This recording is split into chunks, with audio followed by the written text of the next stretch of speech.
السلام الله عليكم ورحمة الله تعالى وبركاته كلنتي وعنو وناكسن أخيارت صاحبة أن هيسو دوادا ومتكمد برنامج يدا أنكو باهيو برتي دي يوتيوب كا وحنروا مقال كان إنان ugu لو في زفيري oo ay bixinayso dawladda Canada taasoo ah scholarship dhameystiran ay ugu talagashay ardada ajaanibta ah scholarship kaasoo ah 100% waxaan rabaa muwaadiniinta Soomaaliyeed gaar ahaan dhalinyarada Soomaaliyeed oo heesta baasaboor iyo sidoo kale wax bartay kuwaasoo heesta shahaado dugsi sare iyo mid jaamacadeed sida fudud ay markaas ay ku xareysan karaan iyo barnaamijka inta waqti uu soconayo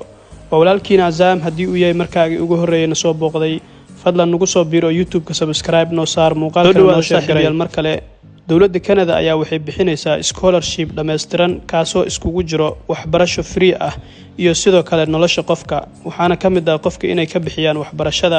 sidoo kale noloshiisa caadiga meeshuu seexan lahaa iyo pocket money iyo tan ugu dambeeyso ah sharciga wadanka inuu qaato scholarship kaani waxa xusad mudan in dawladda Canada ay furayso sanad walba bishiisa lixaad waxayna markaas ay qaadanaysaa sanad walba 38,000 oo markaas ah arday international ah kuwaasoo ka imaanayo dalka Canada dibadda hadii aad tahay muwaadin Soomaali oo heesta baasaboor sidoo kale heesta shahaado dugsi sare ama mid jaamacadeed ama shahaado kasto aad heli karto ha noqoto mid diblooma ah sidoo kale ha noqoto shahaadooyin oo meelaha koorsooyinka laga soo qaato waxaad ka faa'iideysan kartaa scholarship kan ay bixinayso dawladda Canada adigoo aad ku xareysan doonto free aysan wax lacag aysan ka bixinin hadii aad markaas programkan aad xareysato scholarship-ka dawladda waxaad ku leedahay dhammaan waxyaalaha daruuriyaadka ee qofka bini'aadamku u baahan yahay waxaana kamid ah visa free ah sidoo kale ticket oo diyaaradda oo free uu ku yahay waxbarashadaada lacag markaas adiga pocket money ku noqonayso caafimaadkaaga oo free ah iyo sidoo kale wadanka waxaad ku joogi lahayd residency-ga ama haduu yahay citizen-kaaga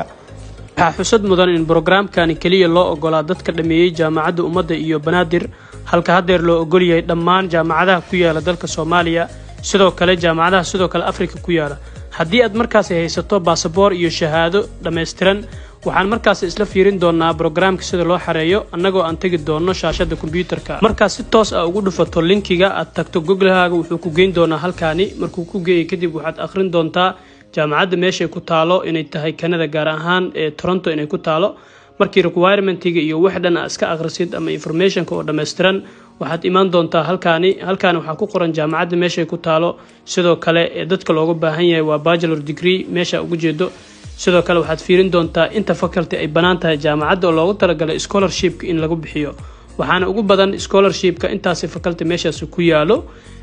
ama takhasusyo oo markaas meeshaas ku yaalo waxaad fiirin doontaa sidoo kale faa'iidada scholarship-kaas uu leeyahay waxa kamid ah qofka inuu heli doono full tuition inuu heli doono pocket money inuu heli doono sidoo kale wax walba inay u dhameystiri doonaan dawladda markaas Canada waxyaalaha kale uu fiirina waxa kale oo kamid ah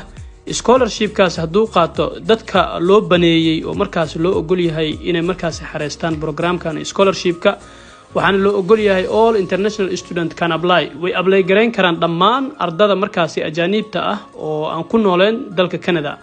marka halkaan hadii aad soo gaartay dhammaan hadeer waxa soo akhrisay waxyaalaha markaas jaamacadda ay u baahan tahay oo scholarship-kan looga baahan yahay kadib wuxuu ku leeyahay programka meesha ugu dambeeyso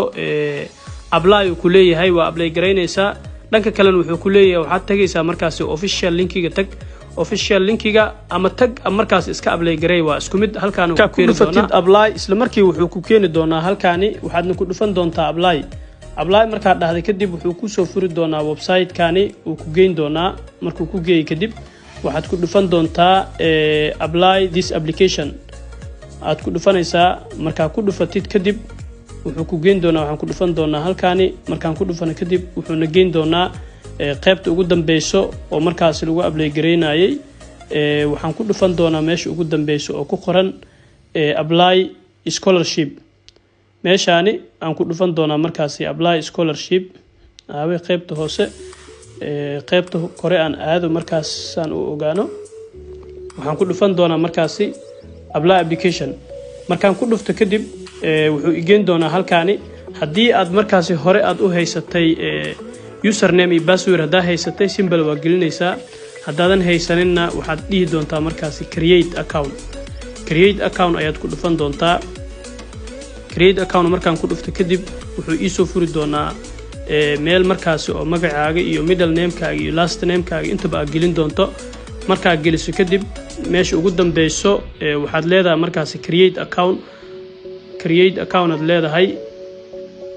create account markaa taawato isla markii wuxuu ku geyn doonaa page-ka saxda ee jaamacadda